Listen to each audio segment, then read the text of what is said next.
to the Ctrl+Alt Manufacturing podcast, Resetting and Rethinking Manufacturing. This podcast is helping explore some of the people, technologies, and strategies that are driving the digital transformation of manufacturing.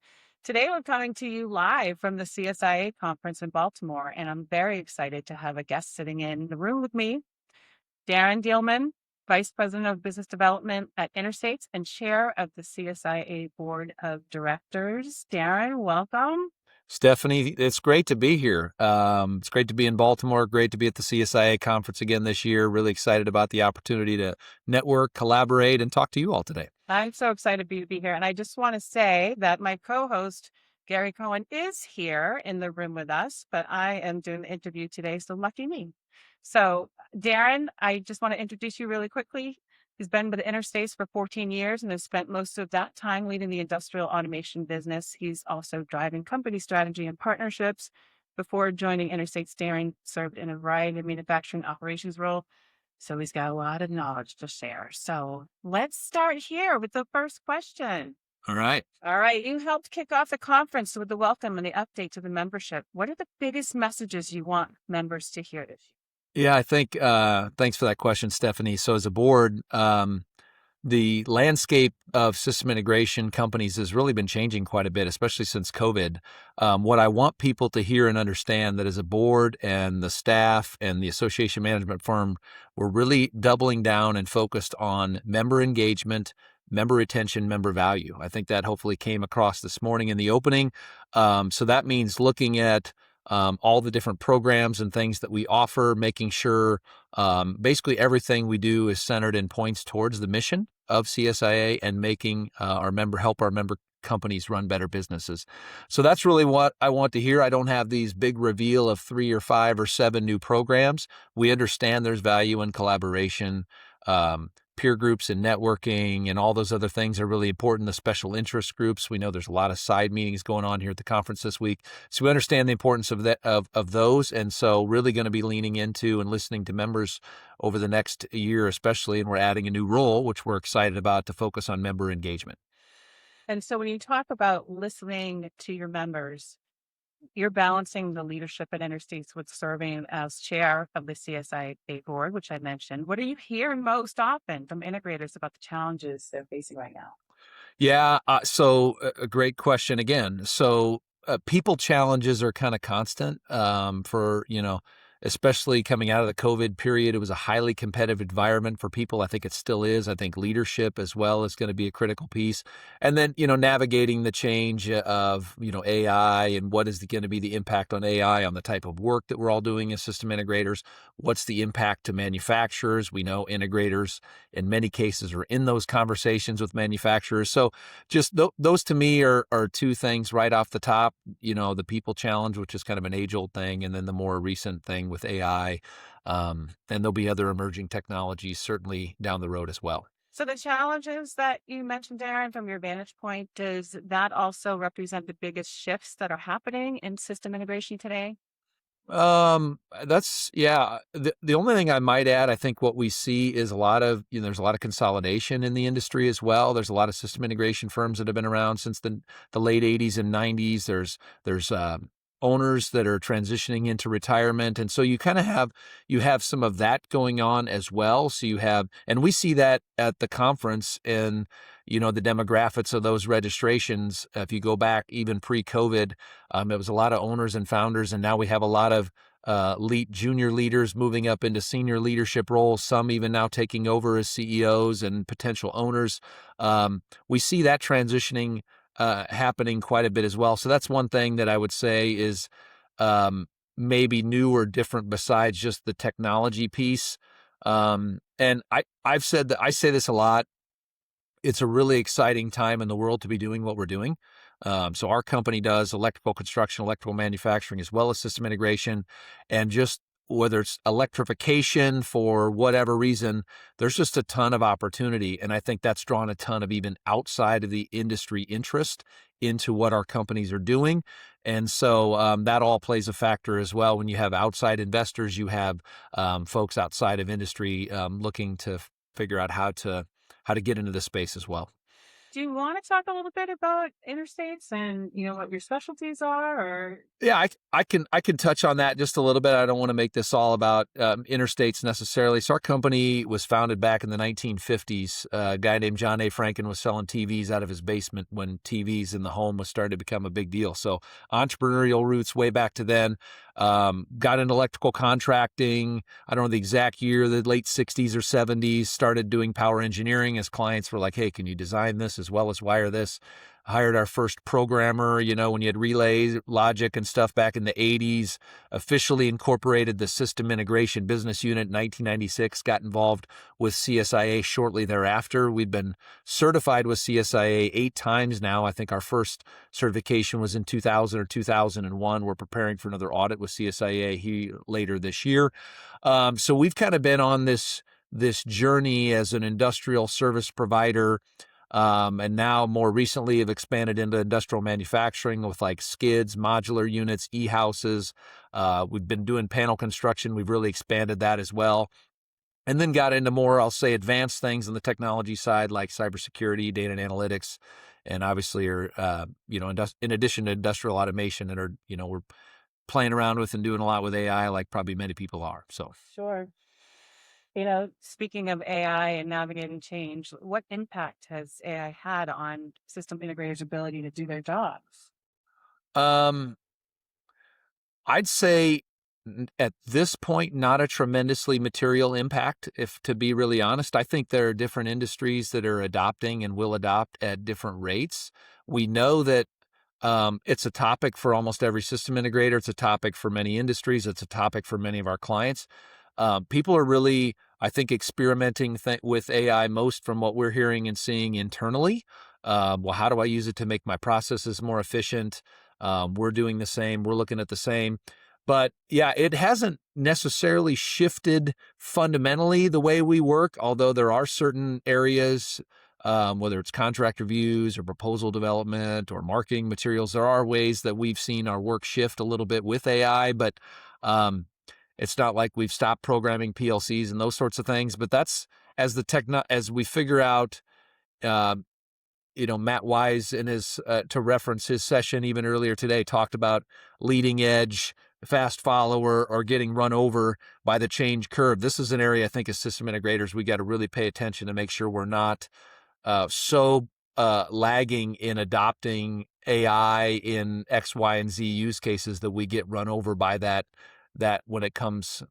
So yeah, that's my maybe long answer to that question. Yeah, well, I didn't see Matt's presentation, but we have had Matt Wise on our podcast before, and I think we talked a lot about digital twins when we had him on. Are there any other than AI, any other technology initiatives out there that you think are important to understand, embrace for system integrators to get behind? Yeah, so security is a constant thing, so that's always a topic, especially with AI. It's become even more of an important topic, I think. Other technologies, there's a lot of talk around software-defined stuff and containerization, and so I think those are things that you got to pay close attention to. It's interesting. We didn't get a ton in my background, or you mentioned manufacturing. So I studied accounting and finance. I was in manufacturing. So I understand, I think I can empathize and understand what the challenges people in operations face, but I'm not the technical guy that can necessarily tell you here's the next whiz-bang technology we should be digging into. We have some great people that do that. But those are just a couple things that come to my mind. Certainly cybersecurity, software-defined, containerization. There's a lot of advancements kind of going on around in that space as well. Well, for a finance guy, you have all the lingo. You got all the terms now. Well, 14 years, I had this, I think we said it, I was like, I needed to know enough to be dangerous, and I'm hoping I'm at least getting to the point where I'm knowing enough to be dangerous. And then knowing what you don't know, and then knowing who to go to is as kind of the other superpower with that, hopefully. I mean, it's about the people, right? The people that you surround yourself Yeah. with, the organization with. I mean, it's really important. We talk about this technology all the time and how it's changing the way we do business, but we also have to factor into the equation that the people are important to the whole process. So, Yeah. and I think that gets left out a lot. But just the importance of system integrators coming on site and doing the work, right? That, maybe a manufacturer has a smaller staff and maybe Yeah, they're great at what they do, but they just don't have the bandwidth to do it, or they're integrating some new project. So all good stuff, but I guess that leads me into my next question sure. about customer expectations and how they changed, and what do successful integrators need to do differently now to meet those expectations? Yeah, that's another good question. Customer expectations, I think we continue. I think the expectation of understanding. I was sitting with a client this was about 6 months ago, and we were talking about kind of their digital roadmap. They were talking about a roadmap to what's the plan of the future look like, and then they were looking to us to, well, what do you guys see? What roles AI going to play in the process that we're doing? So I think the expectation um, that we listen, we understand their needs, but we bring expertise from different industries and things we see to the table. I don't know if that's totally new. I think it depends on your relationship with the client.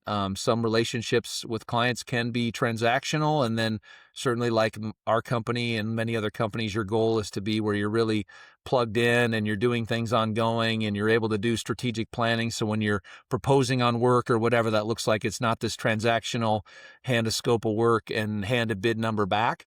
But I think clients do expect you to know and understand their business well, what matters to them, not just, hey, I've got this set of tools in my toolbox, and so how do you want me to use these tools? No, well, here's my problems. I want you to help provide expertise, maybe work alongside of our team, um, or they may not have a team at all. So I need you to be my trusted partner or trusted advisor in this process. I think the expectations just continue to elevate, but a lot of it's still the same. If you've been doing it well for a lot of years, it just means making sure you're advancing and innovating so that you're not falling behind and not able to add value to those clients. Hmm. So creating that trust, creating that value from both the interstate side and the CSIA side, what leadership traits are most important for the next generation of leaders in automation and manufacturing, in your opinion?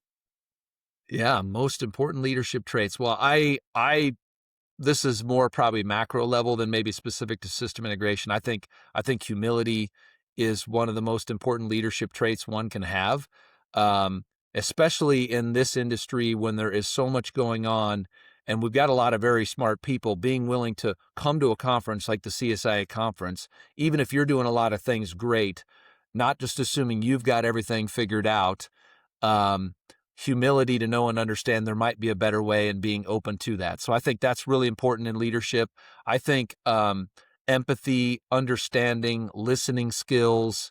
I shared, we had a table discussion about what's one of the biggest challenges that we see, and we talked about people and specifically leadership. Um, the need for leaders to be able to lead technical teams, to be able to lead and walk alongside a client, to take an idea or a concept and understand the client's challenge and bring that to life.